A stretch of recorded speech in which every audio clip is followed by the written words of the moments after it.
Umpisa na tayo magluto ng chop suey.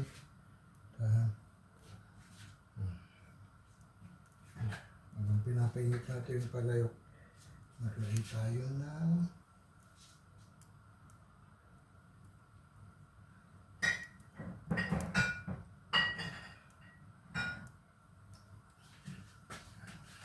olive oil.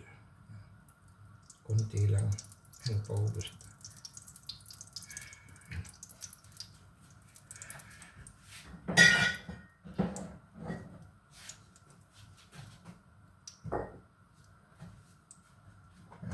Natin yung bawang. Ayan, bawang. Ito rin.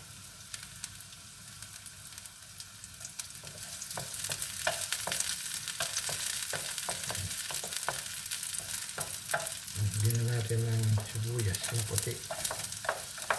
Ayan.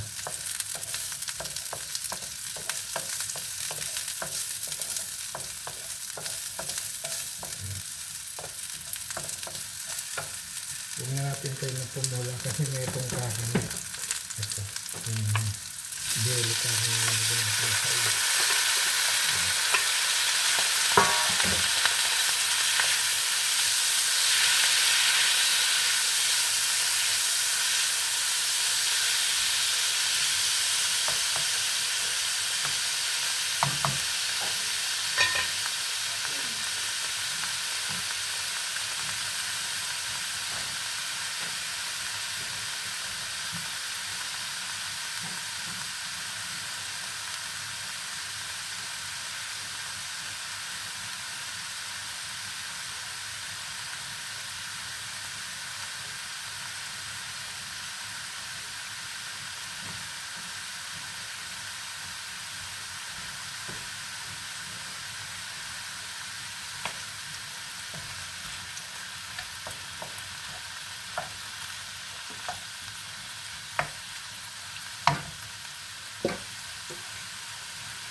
Lagyan natin ng konting asin muna. Ayan. Para mag-absorb yung lasa. Saka hindi mapapanis ako.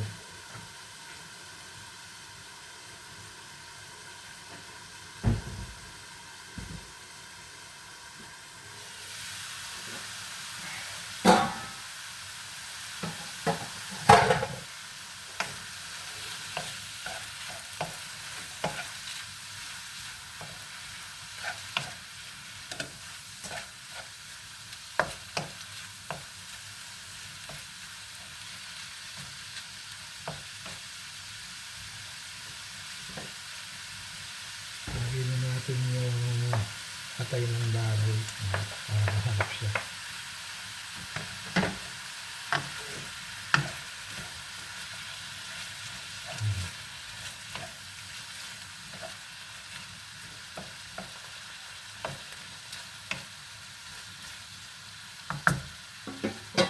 Lagyan na natin ng paminta para maglasa agad.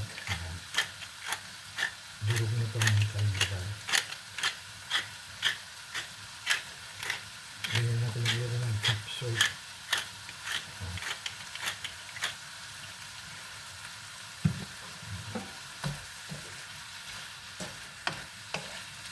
Ang karne medyo luto na. Hindi na masarap itong deli kung nakon na pero nabisa mo lang konti pwede na. Ayan. Ngayon, maglagay na natin tayo ng ingredients naman. Ayan natin itong carrots. Ayan. Itong carrots. Carrots. Ayan. Kasi matagal maluto ang carrots. Ayan. Tapos, ilagay din natin itong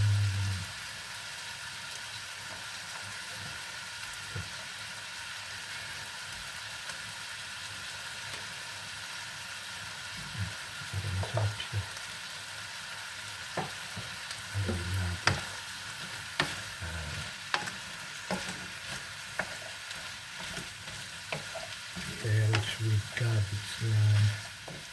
konti. Ayan, dyan na siya. Ayun, bigyan na natin ng konting sabaw. Konting sabaw lang.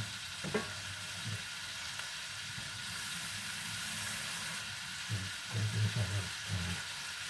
Para hindi naman maganda sa chapsy kung maraming sabaw na. Simple na, konti pa. Ganyan natin magluto ng chapsy. Tapos, takpan muna natin ng konti kahit 5 minutes.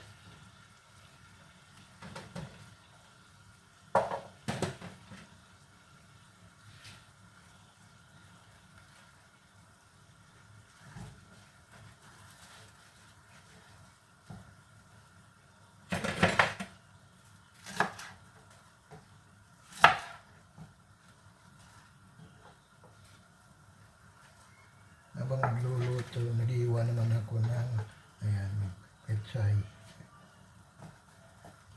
Iiwain ko na habang hinihintay mo. Kumukulo yung ingredients niya.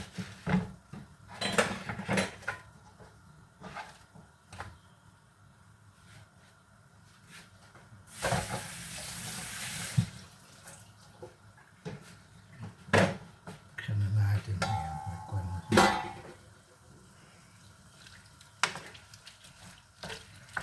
Lagyan na natin ng toyo para maglasa na siya. Toyo. Oops. Ayan. Ayan yung toyo.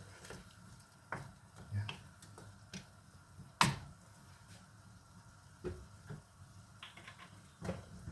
Ngayon, lagyan naman natin itong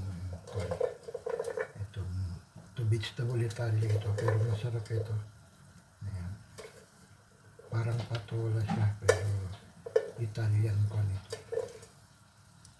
Ayan. Ayan. Takpan muna natin.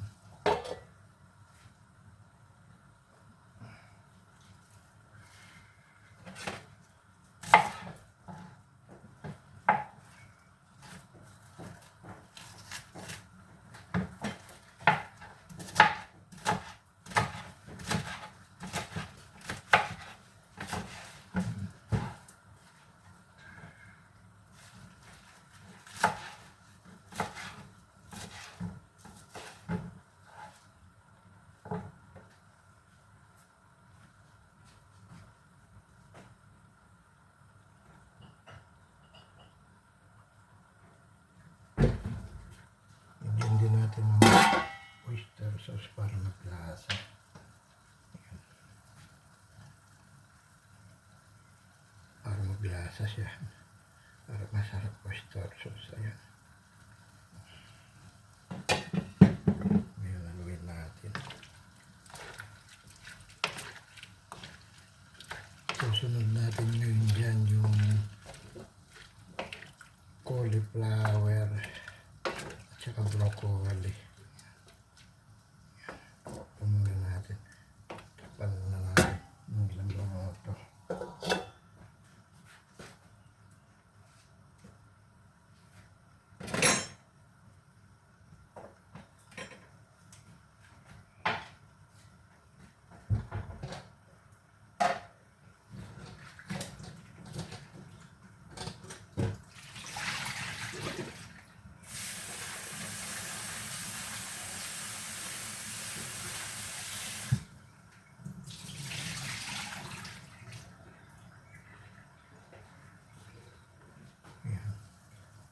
Na string beans, mas masarap ito, chicharon. Ayan.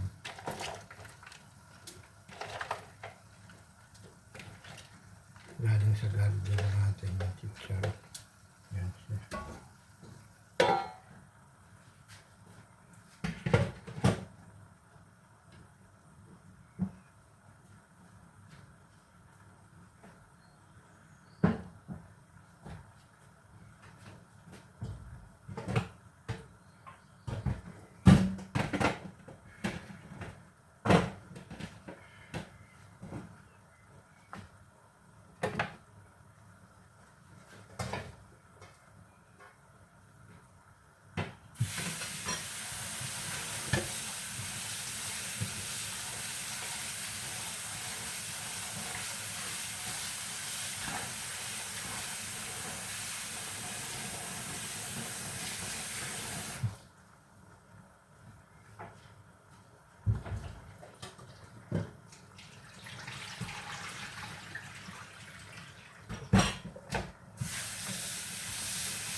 natin yung red paper.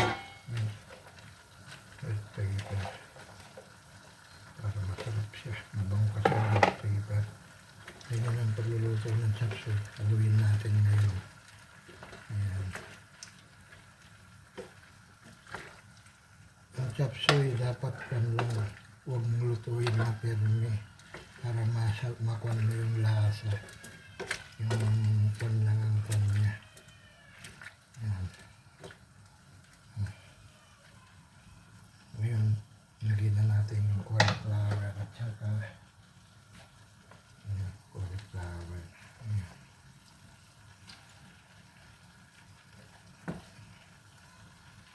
Yung cauliflower kasi mas makuha na lutuin kaysa sa kuwan. Broccoli. Mas makuha ng broccoli. Mamayang konti natin ilagay yung broccoli. Ito yung cauliflower.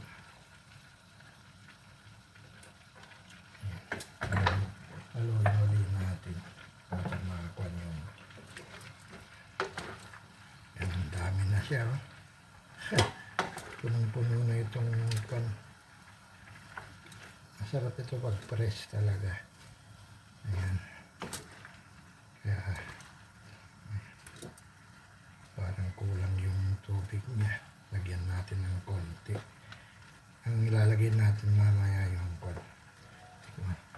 Plus natin. Lagyan natin ng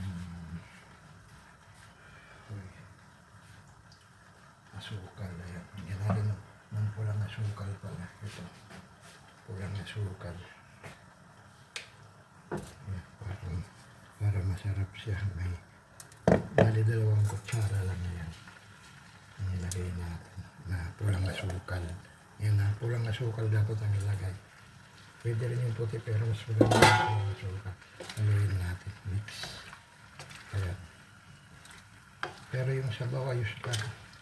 Lagyan ko mamaya ng cornstarch na mamaya malapit na maluto.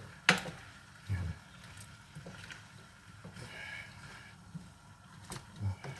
Yan. Takpan muna natin. Mga 5 minutes. Malapit na maluto yan. Oops.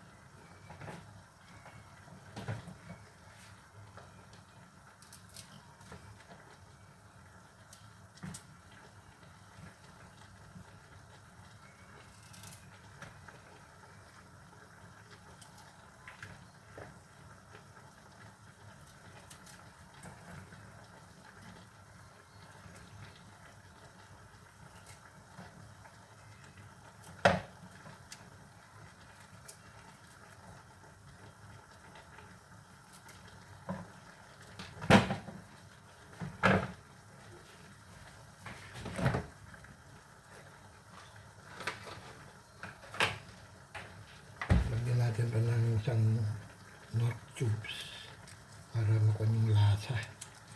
Ayan. Ganyan talaga paglalagyan ng nut tube pag marapit ng maluto. Doon ilagay para yung lasa makuha nyo. Ayan. Pwede natin. Inuwin natin. Ayan. Tapos na maluto. Tapos na ito kabayan. Chop suey na chop suey. Medyo malit tong palayok natin. Kasi itong linuto na rin na gulay, almost 2 kilos eh. Yan, pailalim muna natin yung kon para maluto siya ng maigi. Yung cauliflower. Pero dapat hindi lutong perme itong chop suey. O ngayon, ilagay na natin itong cauliflower.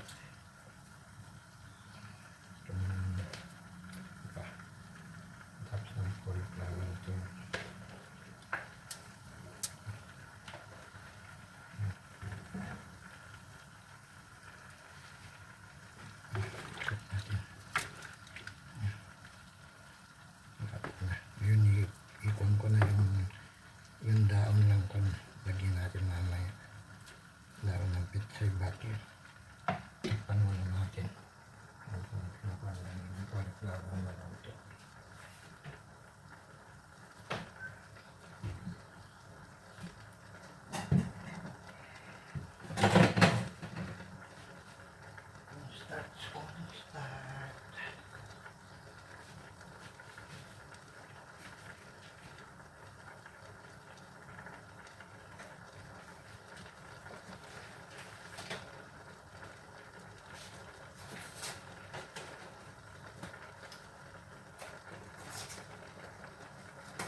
Ito na yung cornstarch. Pinuha ko ng tubig. Ayan. Ayan natin.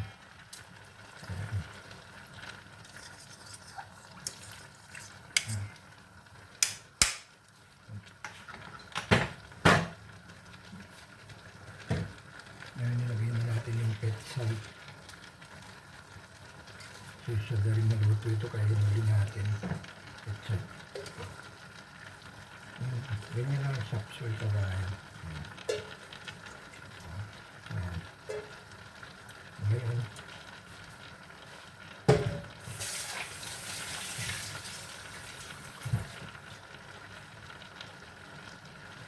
Ngayon haluin na natin.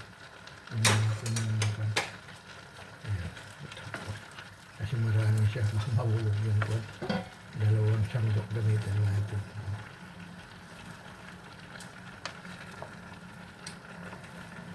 Punong-puno itong palay natin. Almost 2 kilong linuto natin.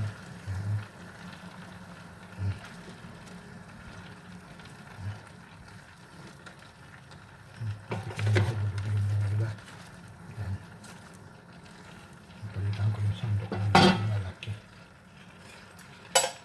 So, yung sandok na malaki. Kasi hindi niya kaya ang kunin eh. Kaya kulutin niya. Mahalong pero niya. Yung sandok na malaki. Sarap ng kalay. Dapat pala yung kalay na malaki. Ayan.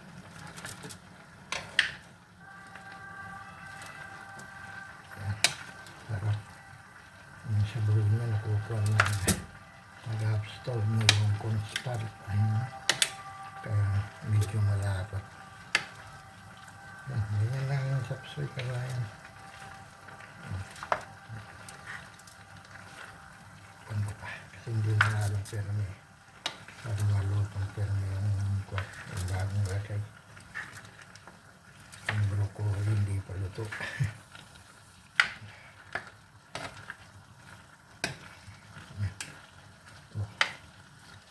Yan ang sapsoy. Ngayon, tikman na natin ang sapsoy. Ano ba yan? Ang pagluluto ng sapsoy. Tikman na natin yung sabaw niya. Tsaka itong beans.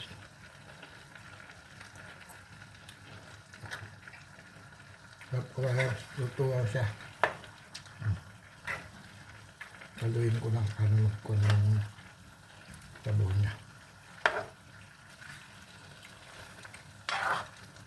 Sarap.